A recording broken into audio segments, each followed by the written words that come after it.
Hey guys, welcome to Gehistek. In today's video, I am going to show that how can you make a stunning text using clipping mask. So let's start. So firstly, I'm going to hit T and type in Mustang GT.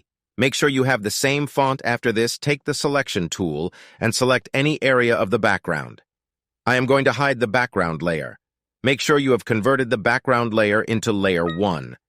Drag your selection on the top and hit Alt as you take the cursor near the text. It's going to change the cursor and you just have to left-click. Do the same with the other letters too, and at the end, you're going to have an epic result. That's it. I hope you liked this short tutorial. Don't forget to subscribe and like the video. See you soon in the very same tutorials.